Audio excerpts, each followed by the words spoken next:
Welcome to the Indigo Podcast, an exploration of human flourishing at work and beyond. I'm Ben Barron of Indigo Anchor and Cleveland State University. And I'm Chris Everett of Indigo Anchor. For more information, please visit us at www.indigopodcast.com. Hey everyone, today's topic is Take This Job and Shove It, all about burnout. So, Chris, what are we going to talk about today? Well, Ben, I've definitely felt that way a few times in my life. So we're going to be talking about what the heck is burnout anyway, right? What does the literature say, and what do we know from the research? How to recognize if you yourself or others around you are burned out, and what you can do about it. And not only you as an individual, but what organizations can do about it, which I think is what we really want to do and where we want to get to, Ben. So I guess let's start off. What is burnout? Sure. So burnout is a concept. It's this construct that we know from psychological research that has to do with the workplace and stress at work. And the primary research in this area comes from a professor, a psychologist named Christina Maslach, and she developed many decades ago, she developed an instrument called the Maslach Burnout Inventory, or the MBI, which is a series of survey items designed to assess burnout for a person. And the research in developing that measure of burnout, as well as subsequent research since then, has kind of coalesced around this idea that there are a few different pieces of this idea that we call burnout. But overall, what we could call burnout is it's this overwhelming feeling of exhaustion and cynicism and detachment from the job. And those are all kind of important pieces here that we'll unpack a little bit. So, there are two primary facets of this. The first one is emotional exhaustion, right? So have you ever felt emotionally exhausted in your work? Oh, yeah, every time I come on this podcast. No. Oh, no. Right. So this is where you're feeling very drained. You're feeling like you've kind of given all that you can give, and it starts to bleed into some thoughts around apathy and so forth, that you don't care as much. The other facet, so emotional exhaustion, the other one is what we call depersonalization, where you're kind of separating yourself from either your clients or the people you're working with, the source of your burnout, and you're kind of seeing it as something that's detached from you, right? You're not, you're starting to pull away from the work in some ways. Now, there's a third facet, and this is the idea that you have kind of this reduced sense of personal accomplishment, that you have this feeling of inefficacy, where you're not performing at a level where you think you should be performing. You're unsatisfied with your own performance. So this is kind of an ugly thing, Yeah, I mean, you see that reduced personal accomplishment and people that really give a rip about what they do in life, and they just can't get there, right? Because of the environment or some other compacting factor, right? Right. And, a lot of the research on burnout and some of the areas in which we see a lot of burnout, or more burnout than others, are oftentimes areas in which, or occupations in which, people are dealing directly with other people. And, you see a lot of caregivers, for example, dealing with burnout and so forth. But I think we can also get an even better idea of what burnout is if we look at some of, just a sampling of some of the actual survey or questionnaire items that we use to measure burnout. Because I think it is important to be specific about what we're talking about when we talk about burnout. It is different from some of these other things that can happen at work. It's not just kind of generalized stress, right? So if we look at the first piece, that emotional exhaustion piece. So, if you would answer strongly agree to some of these items, I'm not going to read all of them, but I'll just have a couple of them. If you'd say strongly agree to these, then this is an indication that perhaps you would be feeling emotionally exhausted, that you'd be experiencing some of those symptoms of burnout. So, I feel emotionally drained from my work. Gosh, yeah. Yeah. I think we've all been there. Right. I feel used up at the end of the workday. I feel fatigued when I get up in the morning and have to face another day on the job. I feel frustrated by my job. I feel like I'm at the end of my rope, right? So these are this idea of emotional exhaustion that can come from our work.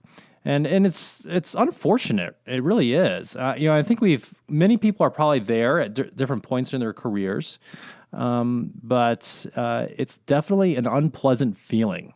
Right, and it's not sustainable for you as an individual, and it's not good for organizations to have a bunch of people walking around that are burnt out. It's bad for your brand. I mean, there's just a whole soup of horribleness that goes on with this, and these are from the MBI and we will put a show note and post a link so you guys can go take a look at this survey yourself. But right. Ben, let's go. So that's all under the emotional exhaustion. Let's talk about the depersonalization. Sure. So, like I mentioned, a lot of burnout research and people who've experienced this specific thing that we're calling burnout have to do with people who are caregivers or people who are dealing with other people. It is kind of people-related work. So depersonalization, and I'll read some of these survey items, are really about detaching yourself from them. So, for example, I feel I treat some recipients, and this would be like recipients of your work, recipients as if they were impersonal objects, becoming more callous toward people. I worry that this job is hardening me emotionally, or I feel recipients blame me for some of their problems, right? So, you could see this among people perhaps working in retail environments. You could see this, certainly we'll talk more about, healthcare. It certainly is a problem. But it's when you're dealing with people and you've given all you feel like you've given so much emotionally, so you have this emotional exhaustion piece, and then really it's kind of your own psychological coping mechanism in a way to start to try to distance yourself from who they are. But this is tricky because you probably got into that business because you wanted to help them, and we'll talk more about that too, because that creates this really tough paradox in your mind, right? Yeah, with the depersonalization thing is, there's like an infinite amount of stimulus that we can face or run into on this planet in this universe, but there's only a finite amount of physiological and psychological response that we have, right? There's way more different stimulus. So, when I think about the depersonalization, I think a lot about the research related to mobs. When there's a mob forming, it may start off with, Ben, but then the language starts to change to you, and then, before the mob goes into full riot mode, all of a sudden the person or persons on receiving end have gone from individuals to being a depersonalized mass, or some of the research that we have actually in the military about what it takes to get somebody to kill somebody. You see a lot of those depersonalization things, and these are psychological preservation measures that you'd say, oh, okay, well, maybe it's not so bad that you've become a little bit more callous towards people. If you're a young person in the workplace, you're like, oh, well, maybe this is just growing up, right? And dealing with stuff. But actually that depersonalization doesn't allow you to be your full self. And that's not good for your psychology. So if you start to see those elements of depersonalization, you may not be over to the dark side yet, but it's a warning flag that you should be aware of. Right. And so the third facet of burnout, so we talked about emotional exhaustion and depersonalization. The other one is what we call personal accomplishment, or the sense of a loss of your own self-efficacy. So this is, things like, not feeling very energetic, not feeling like you are positively influencing other people through your work, not feeling like you can effectively deal with the problems that you face in terms of, those people who are coming to you for help. And so you're feeling like, you're trying, but you just aren't reaching your own standards.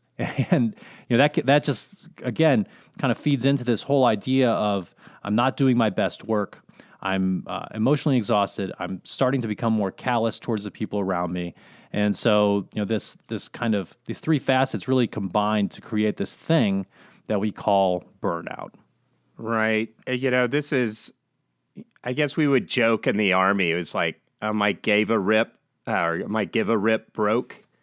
And and that starts to be that part of burnout. If you're in a certain mission or have certain constraints where you're just not able to give your absolute best to something, and it eats you up. Now, some people, they don't care so much about that, and that's fine. If your job is to, I don't know, I can't think of an example. I'll pick up with an example of something I would find soul sucking, and somebody else that'll be their favorite job ever. So I don't want to criticize any specific job, but some people don't need a big sense of personal accomplishment from their role.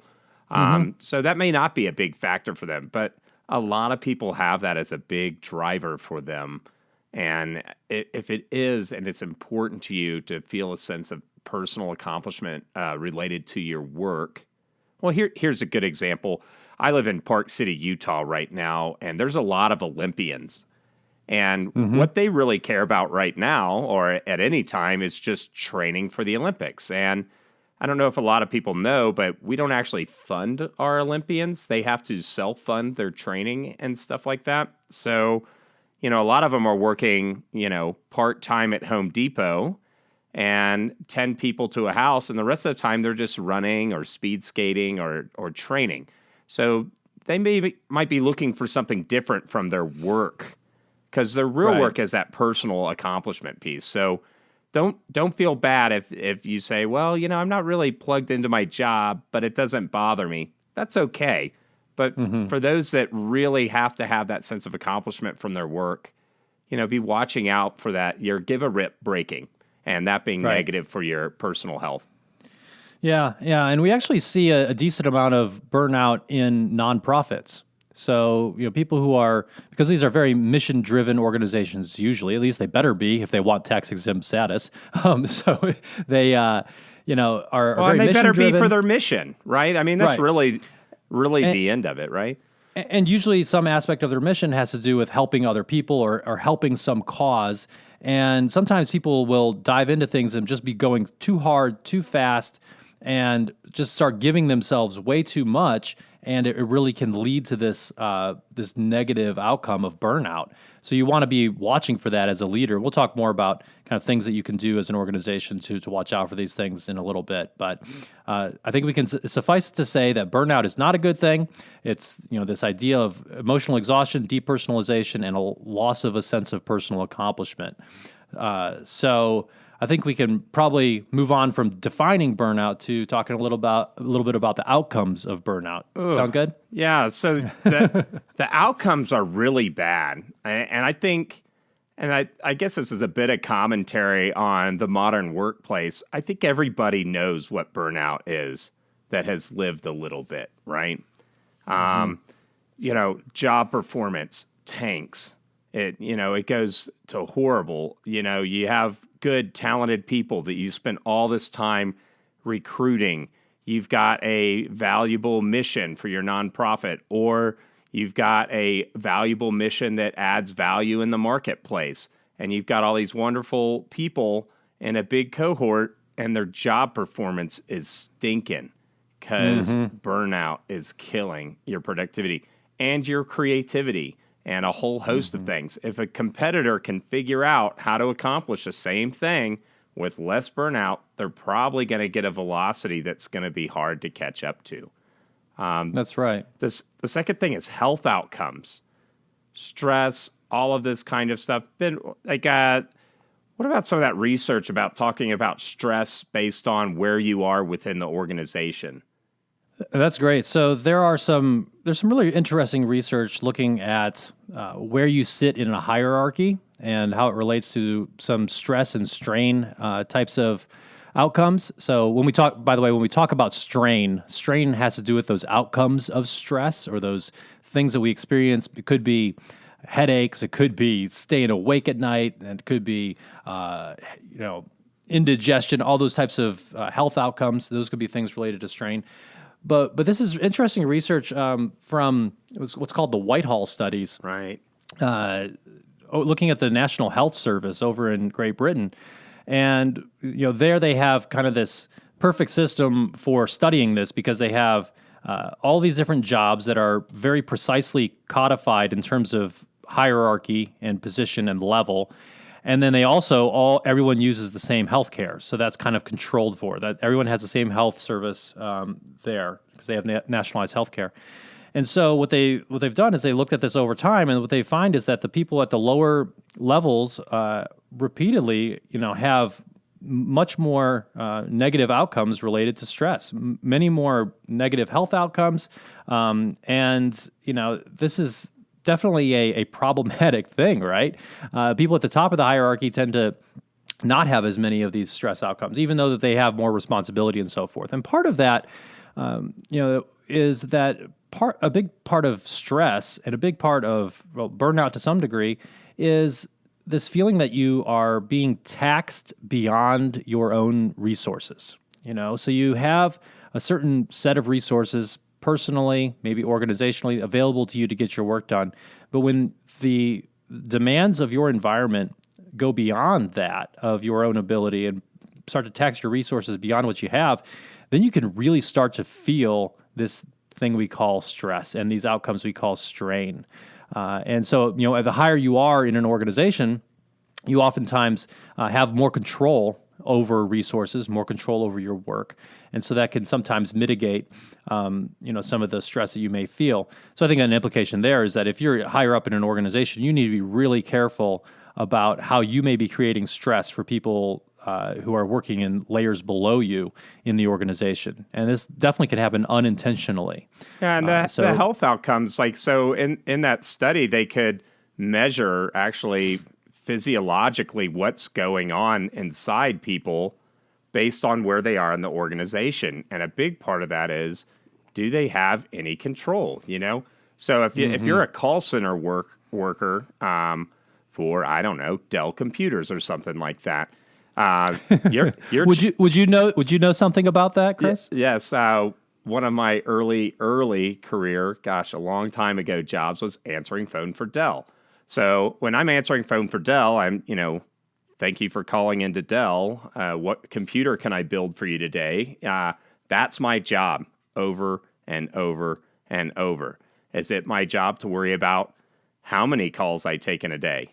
No, it's my job to take as many, or the manager's going to get me. So I had no autonomy. Learned a whole lot about large enterprise organizations at that point. But burnout was common for people that did not have certain control at that level in their career across any industry, really, depending on how well the organization does at managing and recognizing burnout. And building their staffing models around that kind of stuff. Right. So we've talked about, some of these outcomes of burnout being your job performance. So it's definitely something that the organization should care about. And then your health, which the organization should care about, but it also certainly impacts you individually. But there are some specific work situations that can lead to burnout that the research tells us that will make the conditions such that burnout is more common. So why don't we go through a couple of those? What do you say? Sounds good, Ben. We kind of covered the job characteristics, right? Overload and time pressure. You just got too much and too little time and no ability to control that. Role conflict, role ambiguity.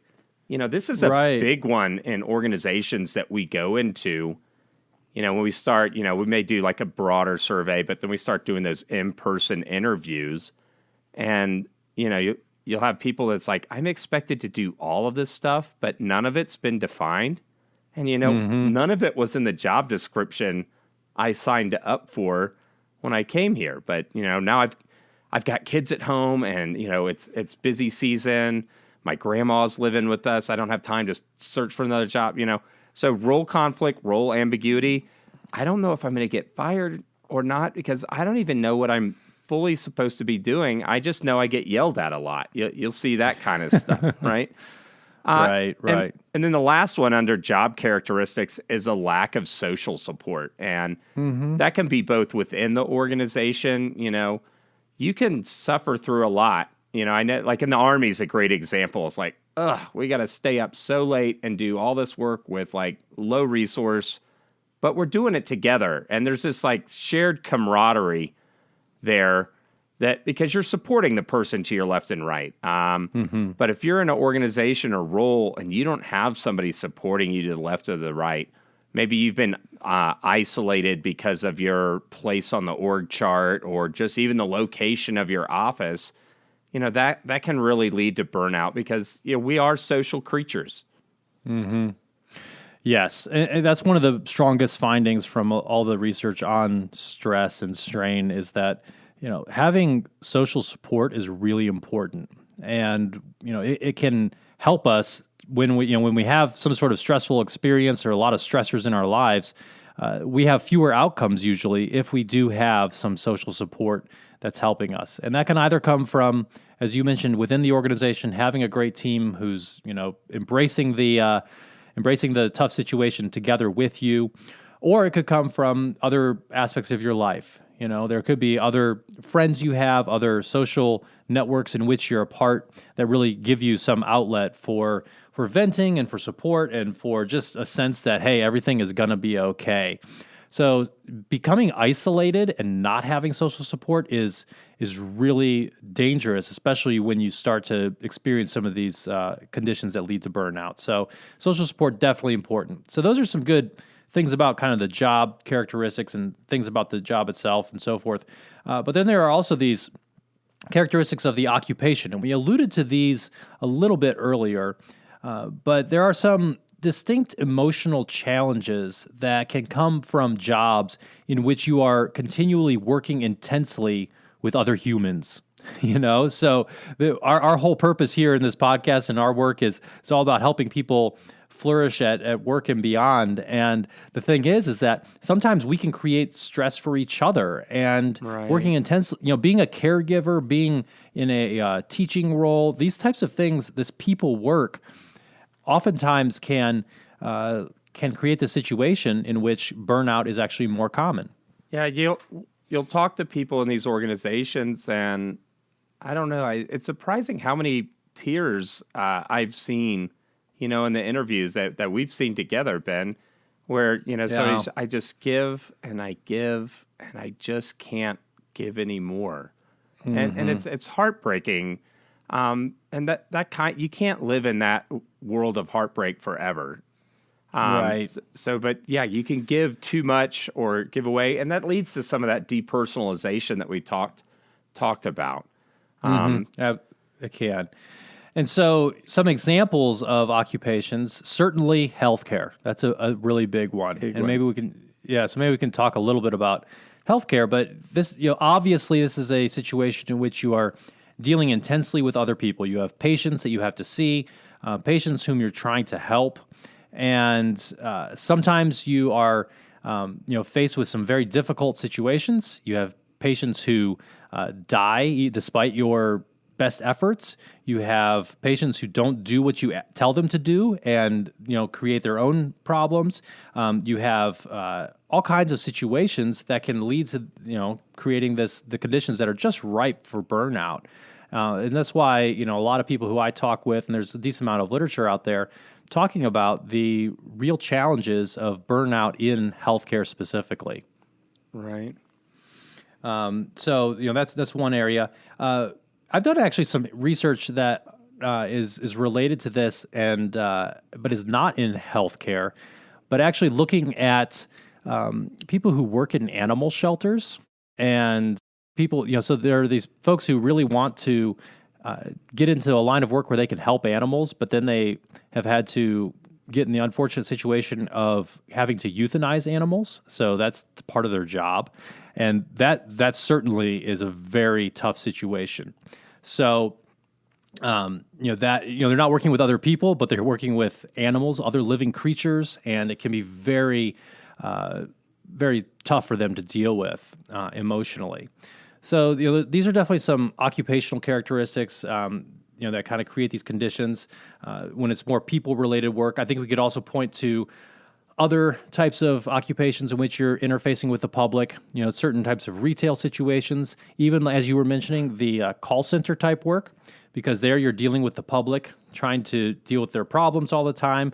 I'm sure that most of those people who called you, some of them maybe were appreciative of your work, but, some of them perhaps were not the kindest people in the world, and it can really start to create the conditions in which you're feeling burned out. Yeah, and then like in a call center, you just have to hit so many calls an hour type thing.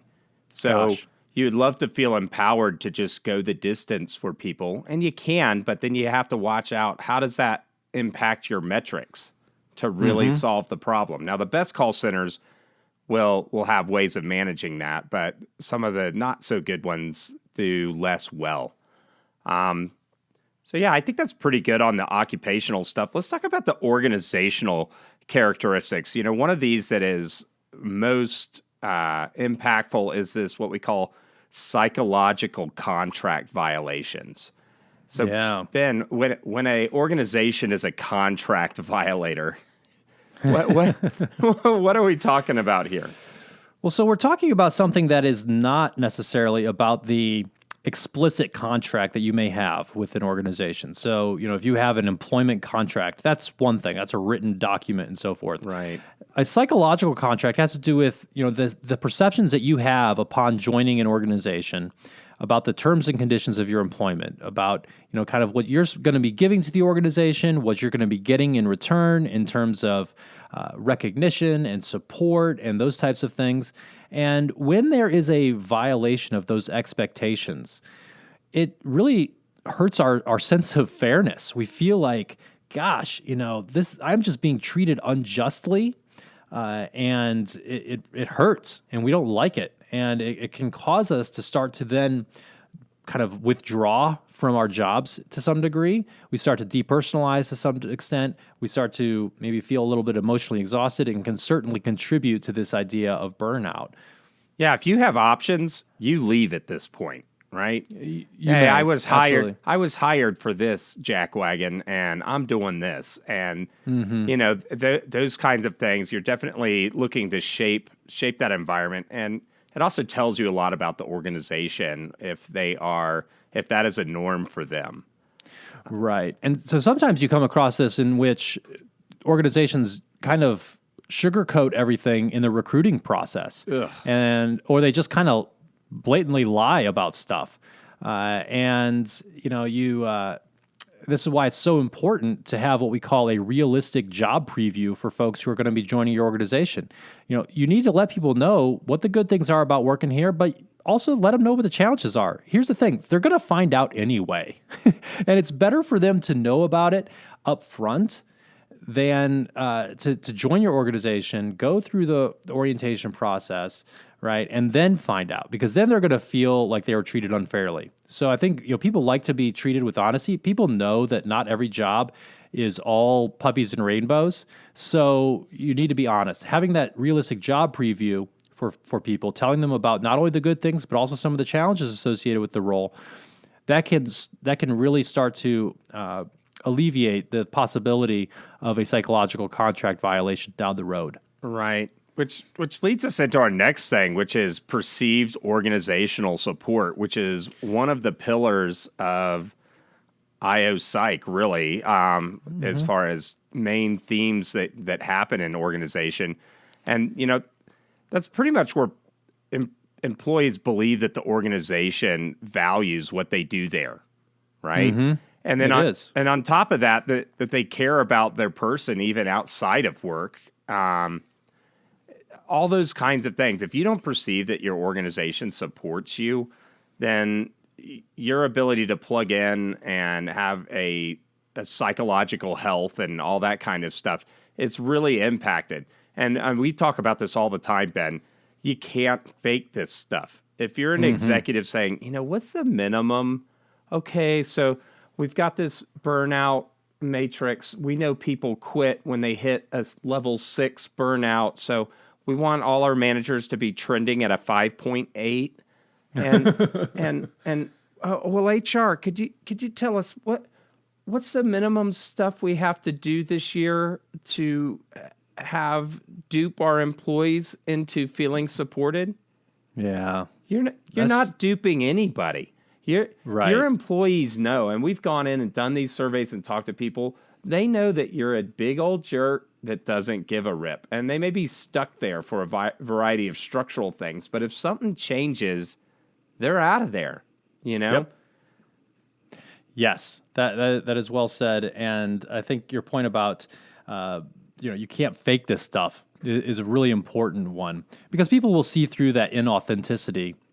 You can say as an organization that we care about your well-being all day long, but if you never show that through either your policies, your procedures, just how you treat people, how you talk about people, these basic leadership things, then guess what? It doesn't matter what you say. It matters what you do as an organization. You got it. What's interesting here psychologically is that when we feel like our organizations are caring about our well-being and valuing our contributions, a couple things happen. One, we feel obligated to reciprocate back to the organization in terms of our loyalty, in terms of our performance. And that's one thing.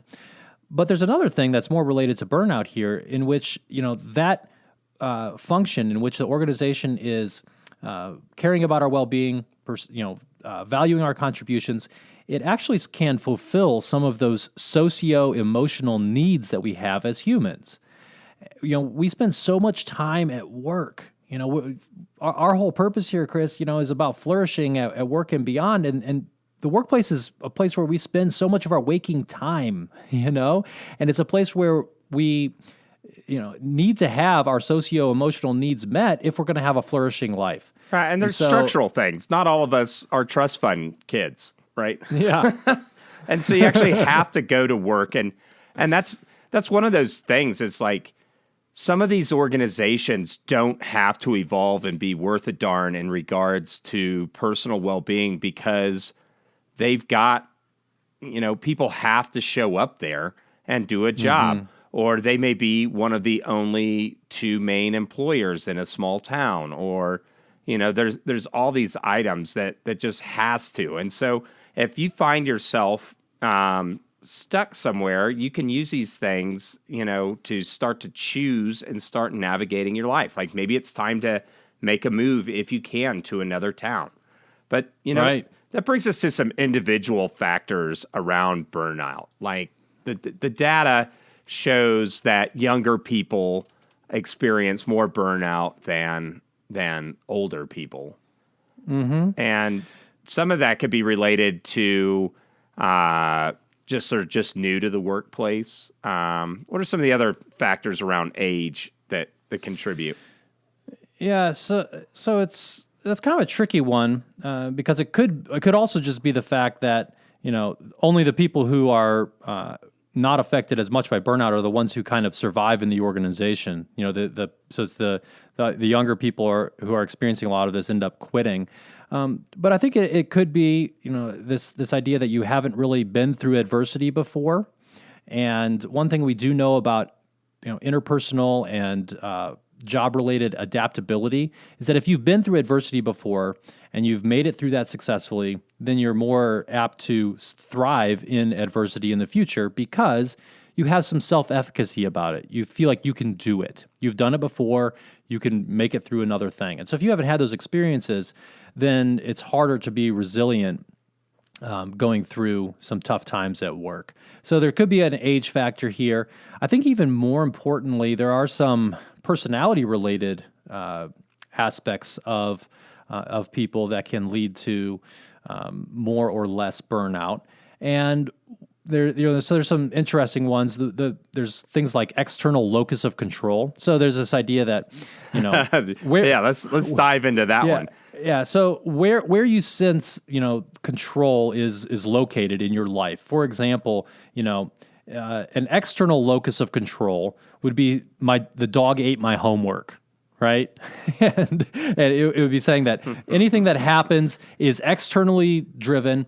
I can't control what's happening in my life. and I just kind of have to throw my hands up. I am a victim of circumstance. So having that type of mentality, that external locus of control, can lead to more burnout because it's related to this idea that I can't control anything, and that is almost definitionally part of this idea of burnout. Having a more internal locus of control is more helpful, and it's the idea that you are in control of things and that you can have some impact on your life, and that you have some agency in how things happen around you.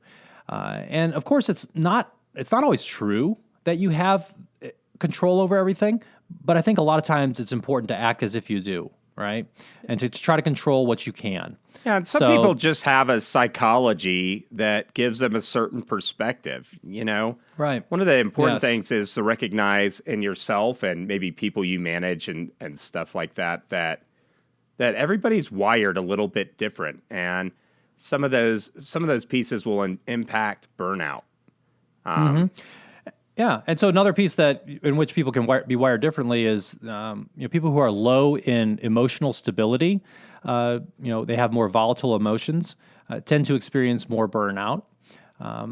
Because a big piece of burnout is that emotional exhaustion piece. So when their emotions are all over the place, or at least more so than others, then that can play into this whole thing as well. But I think the most important and most interesting personality-related characteristic that has something to do with burnout and with ideas of psychological resilience is this idea of hardiness. I love this concept. Right. Yeah, Ben, so the definition of hardiness, what's a good one for our listeners? So there's a researcher named Paul Bartone, and I believe he's still at the National Defense University, so he's done a lot of stuff related to the military. But he has an article in which he defines hardiness as a characteristic sense that life is meaningful.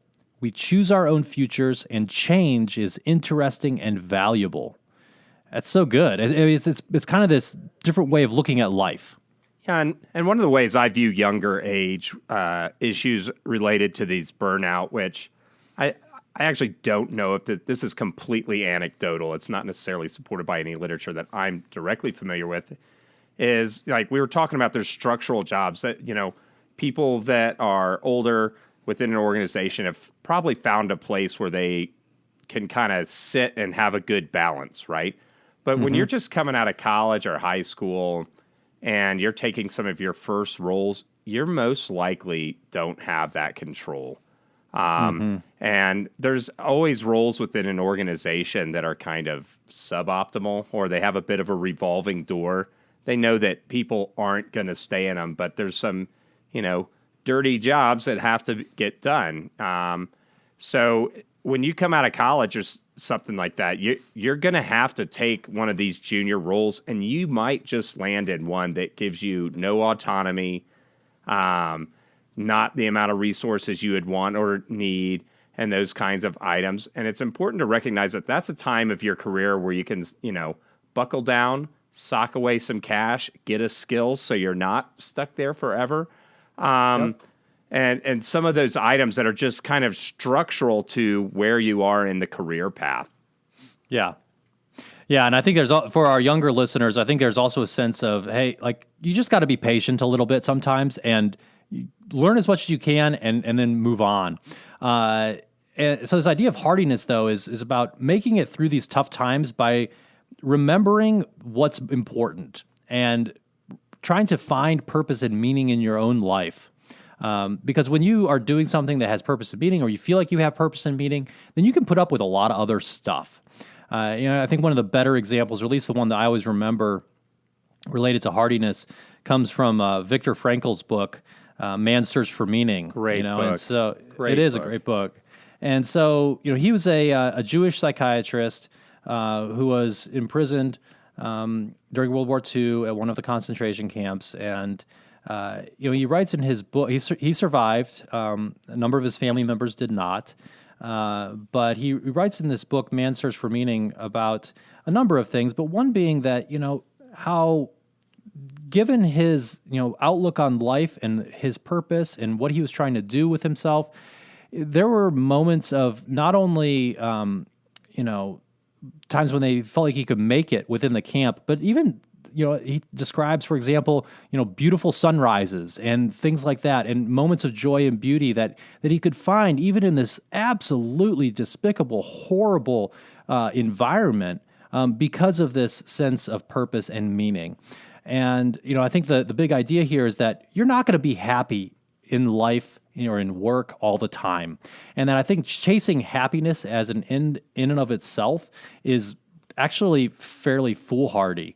What's better is to chase purpose and meaning, and from that will come fulfillment and happiness. And so this idea of hardiness is that, when we have that outlook, we can put up with a lot, and burnout will be much less likely. Right. So I think that kind of covers some of these individual factors. I do want to bring up a related idea, and we'll just talk about this briefly. But this is the idea of what's called moral injury. So moral injury is this idea that, you are being forced due to the nature of your job, your occupation, your organization, to do things that are either directly involved in things or witness things that really transgress some of your deeply held moral beliefs and expectations. So there's been a lot of research on this from the military. This is like your animal shelter example. Yeah, so this is an example of, animal shelter euthanasia technicians who joined that occupation because they really love animals, and yet they have to, on a periodic basis, euthanize many of them. And this is what's called in another paper that one of my colleagues wrote a number of years ago called the caring killing paradox. So my first peer-reviewed paper was in the Journal of the American Veterinary Medical Association, and it was looking at coping strategies for these people, how they would deal with that stress and that strain that was coming from their work. So when we're dealing with this paradox where we joined a profession because we really wanted to do something noble, and yet we have to do things at a suboptimal level. This is the kind of this idea of moral injury, and it's related to maybe a little bit different from burnout. But you can see this in healthcare, for example, if you really joined that profession because you wanted to, help people, you wanted to do good work and so forth, but you're being mired down in administrivia or other types of things, being pushed to a level of mediocrity that is unacceptable to you, that can really damage your own sense of your own worth. It can damage your own sense of your self-efficacy and so forth. So it's kind of this idea that in healthcare, for example, that you're trying to care people, but you're being overworked to the point of mediocrity. And that certainly is, a related idea to burnout. It's one that we want to avoid in organizations if at all possible. Absolutely. So we now know what burnout is and how awful it is. So Ben, so we really explored the piece about what is burnout and that kind of stuff. So how do we recognize if we ourselves or others are burned out? What I would recommend is that there's some good tips from Christina Maslach and one of her co-authors, and we'll put a link up to this. It's from an article in the Stanford Social Innovation Review, and it's an article called Reversing Burnout. And in that article, she and her co-author talk about some different ways in which you can look at yourself, and potentially you could use these to look at others as well, to try to assess, hey, am I at risk for burnout? Right. And a big piece of this is if there's a mismatch in what's going on in your environment around several key features or key categories. Ben, what are those key categories? There's 6 of them. Right. So there are 6 categories of kind of aspects of your work. And the first is workload, then the control over your work, rewards, community, fairness, and values. So you can think about these different aspects and whether or not it's a just right match with your own personal preferences and work patterns and aspirations, or if there's a mismatch there, or if there's a major mismatch, right? So maybe we'll just take one item from each one of these to share with our listeners so they can get a sense for this. But so, for example, I'll take the first one, then maybe you can take the next one. We'll just go back and forth. But, in terms of workload, think about this. The amount of work to complete in a day. Is that a just right match, a mismatch, or major mismatch with how you see your work? Yeah, and I like the mismatch terminology because it recognizes that, and every individual and manager needs to recognize that everybody is different. Some people, if they're not slammed with work from the minute the doors open till closing time, that's not a good fit for them. They like to be hopping the whole time. Other people, like some moments of reflection and those kinds of things. Maybe you're writing code and you need to think about, something for a little bit. So it depends. So not every role is right for every person, but whereas somebody may say, hey, this amount of workload to complete in a day is a major mismatch for me, it might be a perfect fit for somebody else. And that there's no personal failing there. It's just we're all different. So the next item would be like control, my participation in decisions that affect my work. Is that just right or a major mismatch? Yeah. So we all have a kind of different need for autonomy in our work and our need to participate in decisions. And if we feel like if we're of the type that we really want to have a lot of autonomy, we want to make decisions about things that relate to our work, and we're not able to do that, that can start to lead to a condition in which we would be more predisposed to burnout. And so the next one is reward. So this is the recognition for achievements from your supervisor.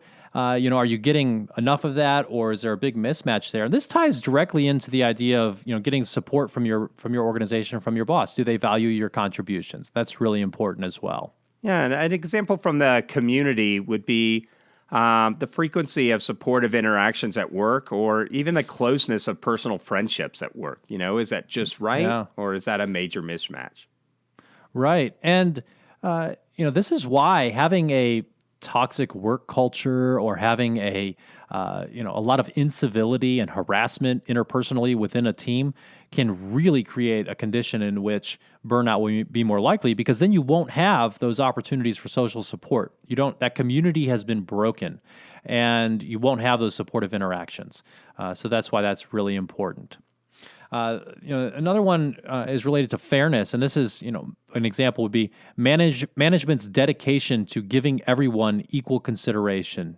So not playing favorites and so forth like that. Is that a good match for you, or a major mismatch? Is something to consider. Yeah, absolutely. And values, the potential of my work to contribute to the larger community, or my confidence that the organization's mission is meaningful. Right. That's really important. When we talk about job characteristics that make work satisfactory or motivational, we oftentimes talk about task significance. Is what I'm doing contributing to something that makes a difference?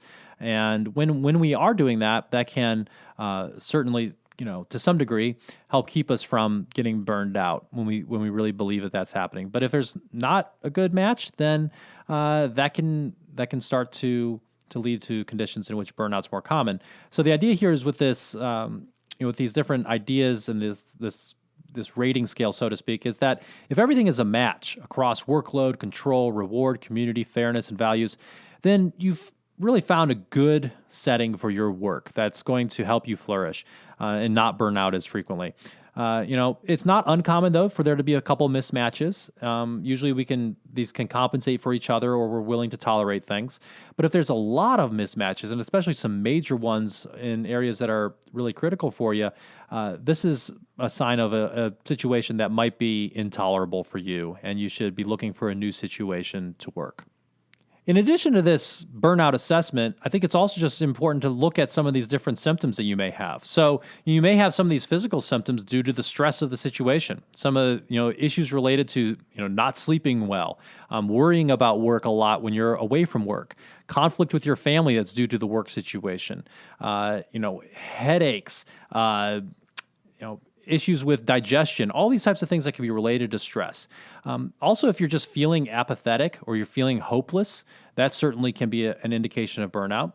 If you're having a lot of loss of enjoyment in the work, something that used to be enjoyable isn't enjoyable anymore, and you're feeling really detached from it. And also if you're just no longer engaged with the people around you at work in terms of having those good social interactions, those can certainly be signs of burnout. And those are things to look out for, not only in yourself, but also in others. But now let's throw them a lifeline, Ben. What are some things? What can we do about it individually, and what can organizations do about it? So, if you're an individual, sure. Ben, what should you be looking at here? Well, so I think, as an individual in an organization, I think the first thing you can look at is this idea of self-advocacy and sticking up for yourself. And, trying to the best of your ability, and this is going to be hard depending on kind of your position in the organization, but trying to manage the workload that is being thrust upon you. I talk frequently with students and others who are in positions where it's like they're just being thrown all this work, maybe from different people, so no one other than them really understands how much work they have. And I think in those instances, you have to start to use your communication skills to stick up for yourself and be realistic about what is possible. Because you are the only person who, or you maybe not the only person, but you are the person with the most vested interest in looking out for you. Right. So you need to stick up for yourself, be realistic about what is possible, talk to others about, hey, if you're assigning me all this other stuff, let me tell you about my other things I got going on. Which priority do you want me to take out of here? Right? Where do you want this to sit? So I think self-advocacy is important. It's also important, since we talked about this idea of social support at work, develop those networks of social support at work and even beyond work. Having friends around you, or even if they're not friends, so to speak, people who understand what's going on with you that you can talk to about stuff, that's important. Don't become some sort of island within your organization, or if you kind of have become one, work to build bridges to either the mainland or to other islands, right? To other people within the organization. That can be really important for that sense of community, for the sense that we're all in this together. Sometimes it can be really powerful and helpful just to hear that other people are experiencing the same thing as you. Even if it doesn't change the reality of your work, just knowing that other people are doing the same thing and that you're all kind of suffering the same way, actually can be really, really powerful. So develop those networks of social support. I think another thing is, taking a little bit of soul searching and saying, hey, is this organization that I'm working for, does it really have a good match with my values? Are my values synonymous or at least close enough to what this organization cares about? Right. Yeah, Ben, I totally agree. It's like so much of my individual coaching work with executives involves unclear senses of values. If you don't have a clear sense of what's right or wrong, what you value as an individual, you don't have a sail to kind of put up into the wind and guide you where you want to go. So reading that helps, get into the classics, read some self-help books that are meaningful. If you're a religious person, get involved with your faith. You have to have something that will guide your values. And then once you have those values, you can start to match, hey, does what this organization that I'm involved with, is it a good use of my time, my limited time on this planet? When those are lined up, you're going to find your work fulfilling. When those are lined up and you're a manager, you're going to be able to create fulfilling work for others, right? Right. When those aren't lined up, you're just kind of cast to the wind, ship lost at sea. You're going to miss out on those pieces. Right. So kind of keeping on that theme of self-development and figuring out things for yourself, I think learning some techniques around emotional regulation can be really helpful. And, one thing that you and I have found helpful, not only for ourselves, but also for executives is, some of the ideas from the book, The Chimp Paradox, right? Yeah, Chimp Paradox was really good. And it was a book that was just kind of came, we both read a lot and are in depth in the literature, but this one actually came to me as a recommendation from an executive at an investment bank I worked at. And, being able to manage our mind and get the performance we want out of our mind is a huge piece of our individual growth. That's where we develop our hardiness and resilience. That's how we identify what gives us meaning and purpose, and so we can move that direction in our lives. We are not machines as much as earlier management literature would want to make us into. We're not another brick in the wall, so to speak, and we need to realize that we have a human part of us that has certain needs. We can't just slog it through every day and maintain our mental health as we move forward. That's right. I also think that, in terms of another thing you can do as a person is I do think it's important for us to note that, look, if you are experiencing burnout to a degree that is, extreme, that you're experiencing feelings of depression, get some professional help, right? And I think this is particularly important for those people in those caregiving professions in healthcare. Just looking at some of the data around, for example, suicide in healthcare and among physicians, it's quite a bit more than the average population. And part of it is that there's this big stigma around getting help. Confidential help is not readily accessible. It's also, something that people get asked about, in terms of for boards and credentialing purposes, which is just crazy. And so there's this incentive to just kind of suffer in silence. And so if you're experiencing this stuff to that degree, get some professional help. I mean, most of us wouldn't think twice about, going to the doctor if we broke our ankle. But for some reason, there seems to be some barriers for some folks to not seek help when they need it for something that's related to their mental health. So I do want to throw that caveat out there that, hey, these types of things oftentimes can be can be closely correlated with depression and other types of health issues that do require some assistance from a professional, and get that help right now if that's what you need. Yeah, and it's about living the life you want to live.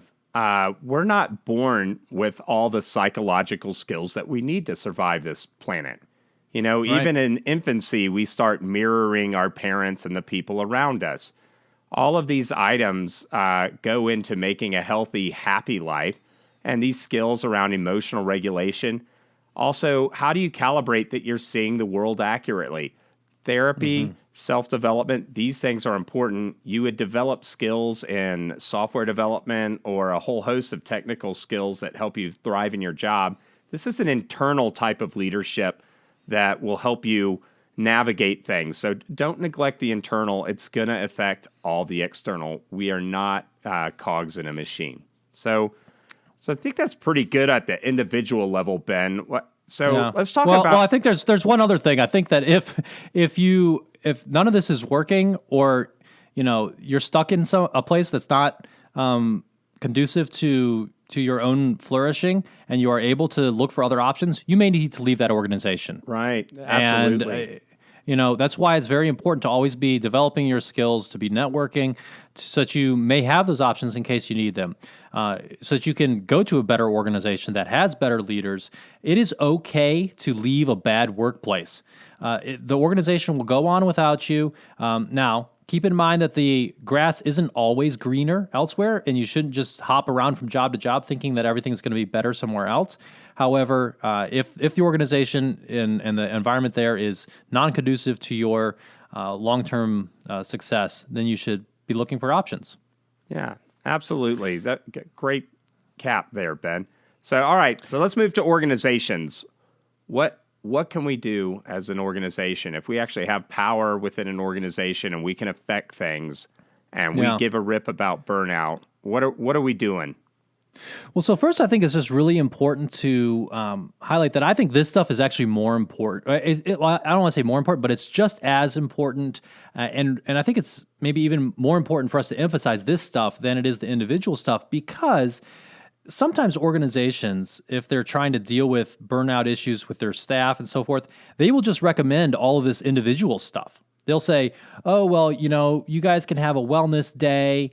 We're going to do X, Y, here's X, Y, or Z. Here's like the employee assistance program that you can call for help. And those may be okay, but those are not fixing the system. And the system has to be fixed in order for there to be a long-term solution to this idea of burnout. And so, speaking really directly to those people who are in positions of authority, particularly in these occupations and in these organizations that may be more predisposed to having burnout, hey, you need to lead the way by being a supportive leader. And that means, listening to your people.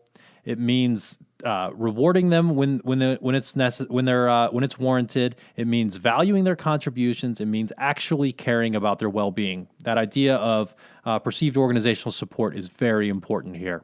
Right. You lead the way on these items, and part of that leading is ensuring that staff is trained around items of burnout. Both, hey, individually, are you as a manager burned out? Those items. How do you get your mid-level managers to be able to recognize burnout in themselves and in others? And then organizational best practices related to minimizing burnout, such as making sure that people in roles that they find a good match between their preferences as far as, surprises in those items and who they are as a person. Right. And, if you're sitting there as an executive thinking, oh, this is just kind of touchy-feely stuff or whatever, remember that one of the big outcomes of burnout is decreased job performance. So there's a very easy business case here for reducing burnout. You want people to perform well. You also don't want them to quit, right? It takes a lot of time and money to get people into your organization, get good people into your organization. So you want them to stick around. So there are hard dollars associated with this stuff, even though we're talking about psychology and feelings and stuff like that. I think it's also important, as a leader, to try to curate that work environment, that culture that is conducive for true human flourishing. It may be, part of what you need to do in terms of, hey, reducing the work overload. You might need to actually get more staff. Now, I've been in almost every organization says they need more staff. But that may be true in some situations. You may need to get more staff. You may need to figure out what some of the broken processes are so that you can fix them and make work much more seamless and easier for people. Have clear definitions of what people are supposed to be doing. People like to know what success looks like in their job to try to reduce that role conflict, that role ambiguity, and also this whole idea of perceived organizational support, as we talked about. Treating people fairly, making sure that leaders and managers are showing people that they value their contributions and that they care about people's well-being. Very important stuff. Yeah, absolutely. And having a feedback mechanism or a way to sense what's going on around burnout in your org.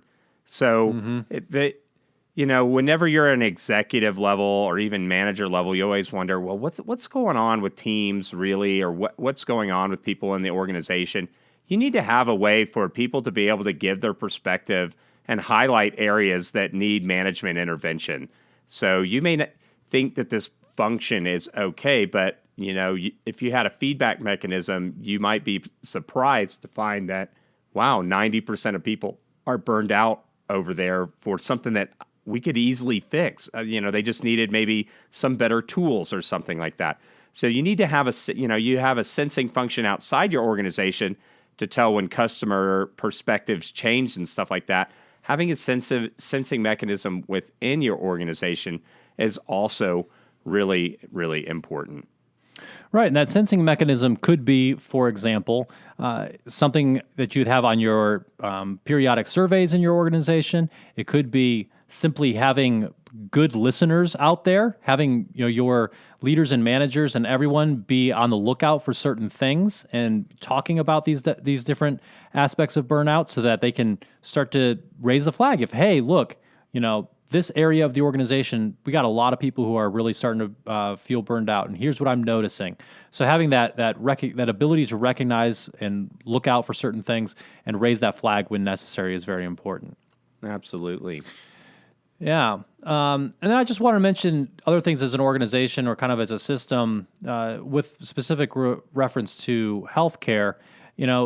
There's some really powerful and shocking information about physician suicide, actually, out there. There's a doctor named Pamela Weibel who's written about this, and we'll put a link up to this in the notes, talking about why, quote unquote, happy doctors die by suicide. It's really, really sad. And, part of the issue in healthcare, at least from her perspective, is, there's a lot of stigma, a lot of penalties associated with getting help for things related to mental health. So it can be really challenging if you're a physician, for example, if the medical boards and various credentialing bodies make you report getting mental health treatment, and make it this thing where it's like, they ask you if you're a pedophile, and then the next item they ask you if you've received treatment for mental health issues. Like, grouping those things together is really awful. Horrible idea. Horrible. Yeah, it is, because it really starts to create more of that stigma, and people are like, I'm not going to report this because I want to keep my job. I want to keep doing the thing that I'm trying to do here. I may be, up to my eyeballs in student loan debt, relatively early in my career, et cetera. So that's a structural change that needs to happen. Another thing that she mentions is encouraging non-punitive and confidential care for physicians to receive that help. And of course, this would also apply, I would assume, to nurses and other types of healthcare providers. And then, working to reduce the stigma around this is sharing your story. So sometimes, when people talk about these things and say, hey, this happened to me as well, it makes it okay to be human. It helps to reduce that sense of stigma around a certain issue. And this is very important with mental health issues. And I think we see this, at least, I've seen this in the Navy, for example, on issues, for example, related to sexual assault. So, there's been a big emphasis on reducing that. And, it's interesting because as they've been trying to reduce the stigma around it, some of the reporting numbers have actually gone up, which is actually what we would expect. Some people may say, oh, well, why is there more of this? Well, it may be just not underreported before.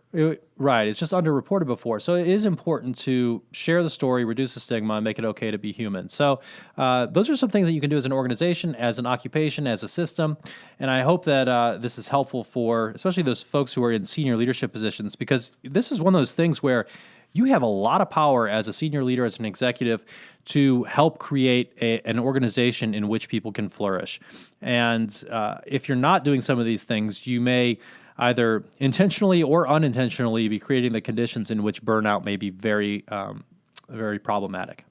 Yeah, excellent. So let's kind of wrap up and talk about, kind of what we covered. So today we talked about what burnout is, how to recognize it in yourself and others, and what can be done about it, both at the individual level and organizational level. And I just also want to add that, we talk about show notes and those items. If you'd like to access those show notes and download or check out some of these articles and videos that we post related to these topics for any of our podcast episodes, they can be found at indigotogether.com under the podcast tab. We've got each of our episodes listed out, and that's where you'll be able to find these notes. Excellent. Yeah, thanks for that reminder, Chris. I think that's a wrap for today. Thanks for listening to the Indigo Podcast. If you like this podcast, please consider helping us by rating us on Apple Podcasts or wherever you listen, telling your friends about us, having us on your podcast, or mentioning us on social media. Our website is www.indigopodcast.com, where you can access more information about us and this episode. Thanks again, and we look forward to talking with you again soon.